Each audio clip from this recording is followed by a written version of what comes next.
Welcome to Srileha vlogs. ఈరోజు మనము Telugu చెప్పుకోబోతున్నాం 10th class వాళ్ళది. అంతకంటే ముందు మీరు లైక్ చేయండి, షేర్ చేయండి, సబ్స్క్రైబ్ చేయండి శ్రీలేహ వ్లాగ్స్కి. సో మనం వీడియోలోకి వెళ్ళిపోదామా. ఈరోజు మనం 10th క్లాస్ తెలుగు చెప్పబోతున్నాను. నేను 10th క్లాస్ ఉపవాచకం చెప్పబోతున్నా. మన ఇతిహాసం రామాయణం చెప్పబోతున్నాను. నేను రామాయణం ఉపవాచకంగా ఉంది మనకి. సో 10th క్లాస్ వాళ్ళకి చూద్దాము. రామాయణాన్ని ఎందుకు చదవాలంటే అన్న ఈ క్వశ్చన్ SA1 ఎగ్జామ్కి వచ్చింది 10th క్లాస్ వాళ్ళకి. మేబీ అది SA2 కూడా అడుగుతారు కదా. సో అది ఎలా ప్రెజెంటేషన్ ఇవ్వాలి అని కూడా చూద్దాం. ఓకేనా. టెక్స్ట్ బుక్స్ ఓపెన్ చేసుకోవాలి, అందరూ చూద్దాము. మానవ జీవితాన్ని సంస్కరించగల మహాకావ్యం రామాయణం. మానవ హృదయాల నుండి ఎప్పటికీ చెరిగిపోలేని కథ. మనుషుల హృదయాలు అంటే హార్ట్ నుంచి ఎప్పటికీ రిమూవ్ చేయలేని కథ. అమ్మా నాన్నల అనురాగం, పుత్రుల అభిమానం, అన్నదమ్ముల అనుబంధం, భార్యాభర్తల సంబంధం, గురుభక్తి, శిష్యానురక్తి, స్నేహఫలం, ధర్మబలం, వినయంతో ఒదగడం, వివేకంతో ఎదగడం, జీవకారుణ్య భావన, ప్రకృతి లాలన, ఇలా జీవిత పాశ్వాలనెన్నిటినో పట్టి చూపిస్తుంది రామాయణం. చూసారా, మనకి మనం రామాయణం చదవడం వల్ల ఎన్ని తెలుసుకోవచ్చు అనేది వాళ్ళు వివరించిండ్రు. అమ్మా నాన్నల అనుబంధం అలా ఇప్పుడు మనకి తెలిసి రాముడు ఇంకా లక్ష్మణుడు ఎట్లుంటారో వాళ్ళు సోదరులు, ఆ బంధము, తర్వాత తండ్రి దగ్గర ఉన్న రెస్పెక్ట్, ఇవన్నీ మనము చూస్తాం రామాయణం. అవే వాళ్ళు ఇవన్నీ పట్టి చూపిస్తుంది రామాయణం అని చెప్తున్నారు వాళ్ళు. పట్టి చూపిస్తుంది రామాయణం. రామాయణాన్ని చదవడం అంటే జీవితాన్ని చదవడమే. రామాయణం మనం చదువున్నామంటే జీవితాన్ని చదివినంత ఇది. రామాయణం పారాయణ గ్రంథం కాదు, ఆచరించదగిన గ్రంథం. రామాయణము పారాయణం అంటే పూజ చేసే గ్రంథం అంటే బుక్ కాదు. ఆచరించాలి అంటే మనం అందులో అన్నీ ఆచరించి మనం తెలుసుకోవాలి అని చెప్తున్నారు వాళ్ళు అక్కడ. మనం ఆచరించాలి. ఇప్పుడు వాళ్ళు ఎంత గౌరవంగా తల్లిదండ్రులను ఎంత గౌరవిస్తారో మనం కూడా మన నిజ జీవితంలో అంత గౌరవించాలి అని మనం అన్నీ ఇంప్లిమెంట్ చేసుకోవాలి బుక్లో చెప్పినట్టు అనేది వాళ్ళ ఇంటెన్షన్.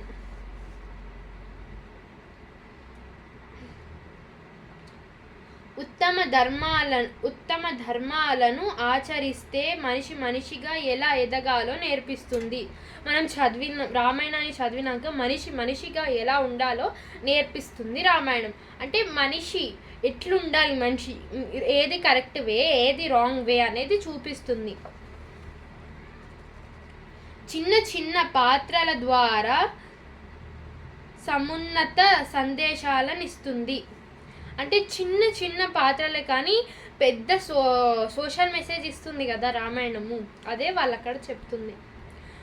రామో విగ్రహాన్ ధర్మ సత్యధర్మ పరాక్రమ ఈ ఉంది కదా ఇప్పుడు ఇది మీరు రామాయణం ఏ లాంగ్ ఆన్సర్ వచ్చినా ఇది ఒక్కటి ఆన్సర్ అయిపోయినాక రామో ధర్మ విగ్రహాన్ సత్యధర్మ పరాక్రమం ఇది రాశారనుకోండి, మీకు ఫుల్ మార్క్స్ పడతాయి. రామో విగ్రహాన్ ధర్మ సత్యధర్మ పరాక్రమం అన్న మహీతోక్తిని మారీచుని నోటి నుండి మహర్షి పలికించాడు. ఇది ఉంది కదా, రామో విగ్రహం ధర్మ సత్యధర్మ పరాక్రమం. ఇది ఉంది కదా, మనం రామాయణం ఏ లాంగ్ ఆన్సర్ రాసినా సరే ఇది కింద రాసినాం అనుకోండి బ్లాక్ పెన్ తోటి, ఎవాల్యుయేటర్కి మంచి ఇంప్రెషన్ వచ్చి మంచి మార్క్స్ వేస్తాడు. ఈ దాన్ని మహర్షి మారీచుడి నోటి నుండి పలికించాడంట. రాముడి వంటి ఆదర్శమూర్తి, రామాయణం వంటి ఆదర్శ కావ్యం, నా భూతో నా భవిష్యత్, మనిషి ఉన్నంత కాలం రామాయణం ఉంటుంది. ఇక్కడ ఏం చెప్తున్నాడు, మనిషి ఉన్నంత కాలం అంటే ఈ చెట్లు, ఈ గాలి, ఏరు అన్నీ మనం బతుకున్నంత కాలం రామాయణం ఉంటుంది. రామాయణం అంత ఇదిగా మన హృదయాల్లో నాటుకుపోయింది కదా. మనం ఆల్రెడీ వినుంటాం రామాయణాన్ని, మళ్ళీ ఇక్కడ ఉపవాచకంగా ఇచ్చారు. ఎందుకు? స్టూడెంట్స్ మంచి దారిలోకి వెళ్ళాలి, వాళ్ళ గురించి తెలుసుకొని మన మైండ్ చేంజ్ అవుతుంది కదా, అందుకు. నెక్స్ట్, ప్రపంచ సాహిత్యంలోనే ఆది కావ్యం రామాయణం. వాల్మీకి మహర్షి దీనిని రచించి ఆది కవిగా కీర్తి పొందాడు. ప్రపంచ సాహిత్యంలోనే ఆది కావ్యం రామాయణం అంటే ఉన్నదన్నిటికన్నా ఇది రామాయణం అని. వాల్మీకి మహర్షి దీనిని రచించి ఆది కవిగా కీర్తి పొందాడు. ఎవరు రాశాడు రామాయణాన్ని అంటే వాల్మీకి రామాయణాన్ని రచించి ఆది కవిగా కూడా కీర్తి పొందాడు అని అన్నాడు. రామాయణానికి 3 పేర్లు. రామాయణం, పౌలస్య వధ, సీతాయాశ్చరిత మహత్ అనే 3 పేర్లు దీనికి ఉన్నవి.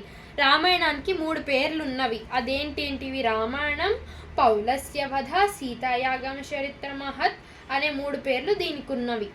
6 కాండాల విభాగంతో, అంటే రామాయణం టోటల్ 6 కాండాలు అన్నమాట. విభాగంతో 24,000 శ్లోకాలతో, అంటే టోటల్ 24,000 శ్లోకాలు ఉన్నాయి రామాయణంలో. సంస్కృత భాషలో సాగిన రచన ఇది. రామాయణం సంస్కృత భాషలో రచించారు. ఇది 24,000 శ్లోకాలు ఉన్నాయి రామాయణంలో. ఇది సంస్కృతం భాషలో జరిగిన రచన. తరువాతి కాలంలో ఎన్నో రామాయణాలు వచ్చాయి, అంటే తర్వాత కాలంలో కూడా ఎన్నో రామాయణాలు వచ్చాయి. మన దేశంలోనే కాదు, ప్రపంచంలో పలు దేశాల్లో ఈ రామాయణ కథ మనకు కనిపిస్తుంది. మన దేశంలోనే కాదు రామాయణం, వేరే ఇతర దేశాల్లో కూడా కనిపిస్తుంది రామాయణము. వారి ప్రతిభ నుండి వారి అంటే డిఫరెంట్ కంట్రీస్లో ఉంది కదా, వాళ్ళ దాంతో అన్నమాట. వారి ప్రతిభ నుండి వారి ప్రతిభను అనుసరించి వాల్మీకి కథను జోడింపులు చేసి కవులు ఉన్నారు. అవే నిజం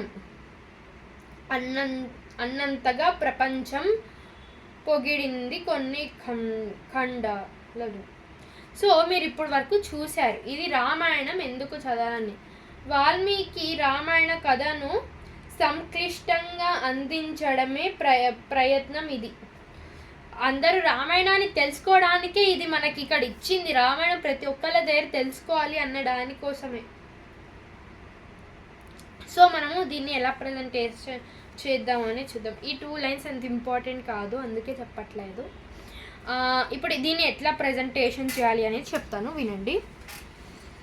ఫస్ట్ రామాయణాన్ని ఎవరు రాశారు అని రాయండి. ఫస్ట్ రామాయణాన్ని రచించింది ఎవరు? వాల్మీకి. 24,000 శ్లోకాలు, 6 కాండాలు. ఈ పారా అంతా ఫస్ట్ రాసేసి ఈ పారా అంతా సెకండ్ రాయండి. ఇదంతా రాసాక కూడా మళ్ళీ రామో విగ్రహం ధర్మ సత్యధర్మ పరాక్రమం కింద రాయండి. సో దట్ ఒక మంచి పేపర్ ప్రజెంటేషన్ మీకు వస్తుంది. మా ఈ చిన్ని ప్రయత్నం మీకు నచ్చిందని అనుకుంటున్నాము, మీకు బాగా అర్థమైందని అనుకుంటున్నాను రామాయణము. నా ఎక్స్ప్లెనేషన్ ఎలా ఉందో కింద కామెంట్ చేయండి. Subscribe to Srileha vlogs. Bye. ఇంకొక వీడియోతో మళ్ళీ కలుద్దాం. Until then like, share, comment and subscribe to our channel. Bye.